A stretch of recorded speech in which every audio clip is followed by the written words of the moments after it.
네, 이번 시간에는 네, 서양의 철학과 보육에서 프레벨부터 살펴보도록 하겠습니다. 프레벨은 저희가 킨더가르덴이라는 이제 명칭을 많이 쓰고 있죠. 이제 독일의 철학자죠. 독일의 교육 철학자인 프레벨은 아동을 위한 교육 체계를 개발하는데 일생을 헌신하였으며 킨더가르덴이라는 유치원이라는 용어를 창안해서 유아교육의 아버지라고 불리고 있습니다. 킨더가르덴은 아이들의 정원이란 뜻으로 부모나 교사는 정원을 가꾸는 사람, 그런 사람에게 비유하고 식물이 씨앗에서 성장해서 꽃을 피우듯이 아이들도 그렇게 성장한다고 보았습니다. 그래서 프레벨은 우리가 다들 알고 계시는 놀잇감 음물과 공예 활동인 작업을 창안했습니다. 그래서 아이들은 음물을 통해서 색깔, 모양, 수 개념, 측정, 그리고 비교, 대조 등의 개념을 배우게 됩니다. 작업은 나무, 두꺼운 종이, 그리고 그런 것들의 자료를 붙이고 오려서 다양한 물질의 특성을 탐구하고 감각기관을 훈련할 수 있습니다. 프레벨은 아동 발달에서 놀이의 가치를 아주 깊게 높게 평가했습니다. 그래서 놀이는 쓸데없는 시간을 낭비하는 것이 아니라 성인기의 과업을 준비하는 과정이고 아동이 자신의 본성과 우주, 자연 간의 조화를 획득하는 자연적 학습이라고 보았습니다. 이처럼 아동의 자발성을 존중하고 놀이의 교육적 가치를 중시했던 프레벨은 그러한 교육 사상은 오늘날의 지금 아동 교육에 기초를 형성하는 데 아주 큰 영향을 미쳤다고 할 수가 있겠습니다. 그래서 저희가 서양의 철학과 보육에서 페스탈로치, 프레벨, 그 이전에 루소 여러 이제 학자들의 견해를 많이 보았었는데요. 이제 지금은 이제 페스탈로치와 프레벨이라고 해서 킨더가르덴이라는 이제 우리가 용어로 지금의 유아교육까지 이어져 오고 있는 분인 프레벨이라고 할 수가 있습니다. 그래서 프레벨은 이제 여기까지 해서 근대 15세기부터 19세기의 철학자 그리고 교육자로 널리 알려져 있는 분이기 때문에 한 번쯤은 기억해 주시면 좋을 것 같습니다. 네, 다음으로는 이제 현대입니다. 20세기 이후가 되겠죠, 현대는. 그래서 20세기는 과학과 심리학의 진보로서 영유아 보육, 그리고 교육의 극적 발전을 이루는 시기입니다. 통계를 도입한 과학적 연구에서는 공간적인 제약을 넘어서서 영유아의 보편적인 발달 과정을 제시했고, 이에 따라서 발달에 적합한 환경에 대해서 논의의 장을 마련했습니다. 특히 홀이 시작한 아동 연구 운동 중에서 영유아에 대한 이제 과학적인 체계적인 연구를 이제 통해서 이제 대중화하는 계기가 됐습니다. 또한 프로이트도 나오죠. 프로이트는 이제 인간의 무의식을 발견해서 인간 발달과 성장에 대한 혁명적인 관점을 제시하기도 했습니다. 프로이트는 이제 영유아기 부모와의 관계가 이제 영유아기의 부모와 영아와의 관계가 그쵸? 인간의 심리 사회적 발달에 아주 중요한 영향을 미친다. 이런 이론을 통해서 영유아기의 독특성과 영유아 교육의 중요성을 알리는데 기여했습니다. 네, 이처럼 이제 20세기에서는 영유아를 성인의 소유물도 아닌 축소판도 아니고 이제 독특하고 독립적인 인격을 지닌 존재, 영유아를 따로 봤다는 거죠. 그쵸? 그래서 성인의 소유물도 아니고 축소판도 아니고 독특하고 독립적인 인격을 지닌 존재로 보았습니다. 그리고 영유아를 둘러싼 환경에 따라서 무한한 잠재력과 가능성을 발휘할 수 있는 유연한 존재로 인식하기 시작했습니다. 그래서 이러한 사회 문화적 배경 밑에서 이제 영유아의 또 그들의 교육에 대해서 관심이 많아졌겠죠. 그래서 듀이와 몬테소리와 같은 교육자들에 의해서 현대의 영유아 보육에 대한 기틀이 마련했습니다. 저기 옆에 사진 한번 보시겠습니다. 근데 이제 서양화에 나타난 그림의 아이들을 살펴보면 이제 중세 서양화에 나타냈던 유아들과는 다른 느낌입니다. 중세에서는 이제 우리가 성인과 같은 옷을 입고 성인과 같은 얼굴이 있었다고 하면 지금 근대 사회는 인간에 대한 관심, 특히 영유아에 대한 관심을 바탕으로 해서 영유아기가 성인과 구별되는 하나의 시기다. 그래서 성장 과정이다라는 것을 인식하기 시작했습니다. 통통한 얼굴, 이제 몸에 비해 큰 얼굴의 비율, 그리고 놀이 등의 영유아의 특성이 관찰되고, 그리고 그것이 이제 그림으로 표현되고 있습니다. 필립 아리에스의 말대로 아동의 탄생이라고 할 수가 있습니다. 왼쪽 이제 그림은 마이어 시장 가족이란 제목에서 홀바인 1526년경에 이제 우리가 그려진 것이고요. 이제 오른쪽에서는 성가족이라는 제목으로 무리요라는 이제 작가가 1650년에 이제 만들어진 그림입니다. 네, 그래서 아동의 탄생이라고 불리우고 있습니다. 네, 이제 현대 이제 20세기 이후에서 듀이와 몬테소리의 이제 교육에 대해서 한번 살펴보겠습니다. 듀이는 단순히 교과 중심 교육보다 아동의 흥미 중심 교육이 중요하다고 생각했습니다. 그래서 진보주의 교육 사상가인 철학자인 듀이죠. 20세기 미국의 교육의 방향을 재정립했다고 할 수가 있겠습니다. 듀이의 진보주의 교육 사상은 그의 사상적인 기반인 실용주의 철학에 바탕을 두고 있습니다. 듀이는 기존의 이상주의적이고 기계주의적인 이제 교육을 비판했고 교육의 실용성을 강조했습니다.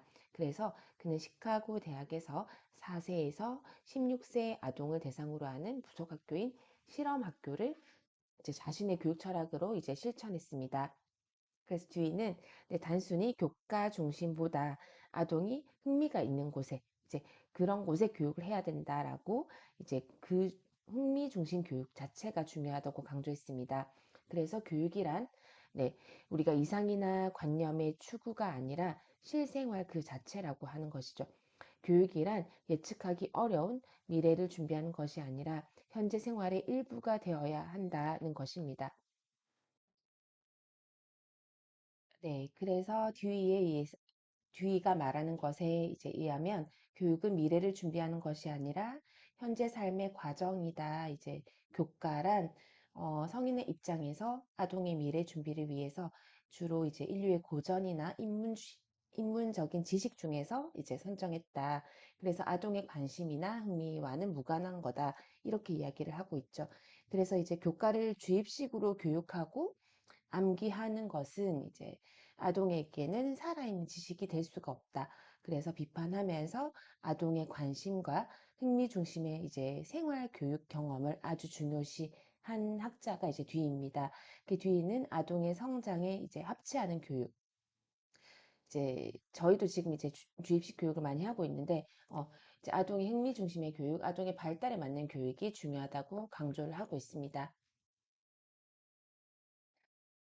네, 그래서 이제 듀이는 자연적으로 발달할 수 있는 자유가 보장되는 교육, 그리고 이제 탐구를 계속적으로 유도할 수 있는 흥미 중심의 교육, 그런 것들을 많이 강조를 했고, 이제 현대 생활에 유용한 구체적인 내용을 중심으로 하는 교육 등, 이제 그런 교육에서 아동 중심 교육 사상이 아주 중요하다. 그래서 아동이 직접적으로 경험을 해서 습득해야 된다라고 이제 강조를 하고 있습니다. 이제 그러한 교육들이 이제 현대 20세기 이후에 저희의 이제 교육 이제 방법으로 정착이 됐던 거죠. 네, 그래서 뒤에 경험 중심의 교육, 그렇죠. 이제 주입식 교육보다는 교과 중심의 교육, 그리고 그런 것들보다도 더 흥미 중심의 교육이 중요하고 개별적인 교육이 중요하다라는 뒤에 이제 철학자의 교육 사상입니다. 두 번째는 이제 몬테소리인데요. 몬테소리는 이제 이탈리아에서 이제 우리가 최초 여자 의사로서 의학적 배경을 가지고 아동 발달에 공헌하였습니다. 그래서 아동을 무한한 잠재력을 가진 능동적인 존재를 보았고 아동의 자발성을 강조했습니다.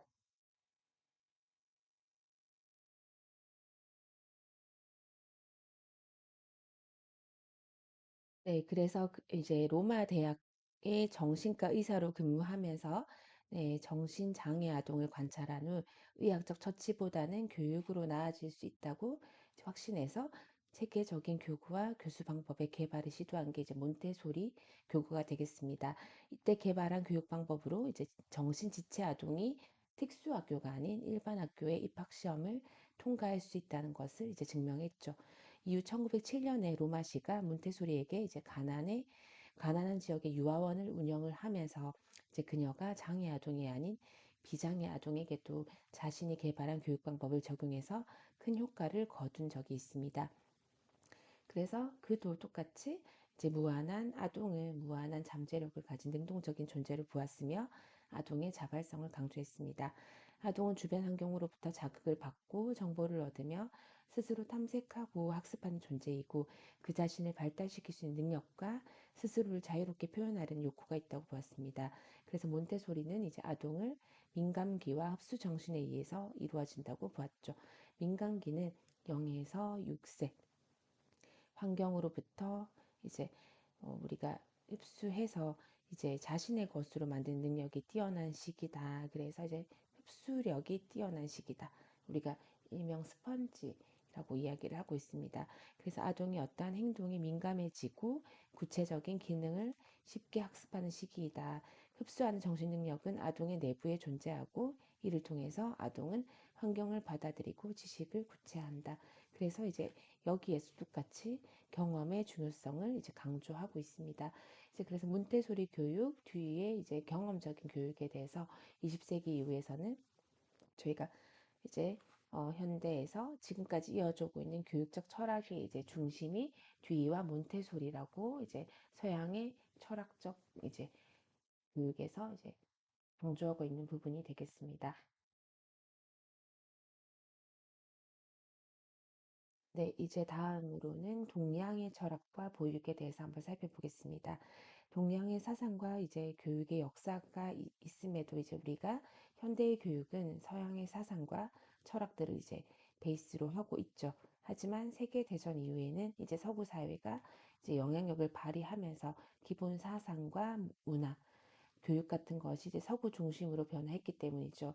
근데 우리나라도 이제 해방 이후에는 민주적인 이념을 토대로 해서 한국의 교육을 이제 한번 이렇게 어, 건립한다고 해야 되나 이제 재건하는데 힘이 썼는데 그게 이제 전통적인 교육을 지향하는 것이었습니다. 그래서 이제 우리가 교육 세계화와 더불어서 교육에 대한 정체성에 대해서 이제 여러 가지로 이제 고민을 많이 했었지만 교육 분야에서도 동양 사상과 한국 전통 사상에 관심을 기울이기 시작했습니다. 동양 사상에서 이제 영유아의 교육과 관련된 가장 대표적인 내용은 태교입니다. 그래서 동양 사상에서 태아를 하나의 생명체로 인간으로 인식하고 교육을 이제 시작으로 이제 처음부터 태교부터 시작을 한다라고 보고 있습니다. 그래서 부모 교육의 중요성을 강조했고 아이가 출생한 후에는 교육을 통해서 성인이 되려는 목적에 도달할 수 있어야 한다고 생각했습니다. 그래서 발달의 후천적인 영향과 교육의 기능, 가능성을 중시해서 영유아를 보육하고 이에 관한 이제 공통적인 특성에 따라서 불교 사상, 유교 사상, 도가 사상, 이제 동학 사상 등의 기본 관점과 보육의 원리에 대해서 이제 설명을 하고 있습니다. 그래서 처음에 이제 불교 사상과 보육에 대해서 한번 살펴보도록 하겠습니다.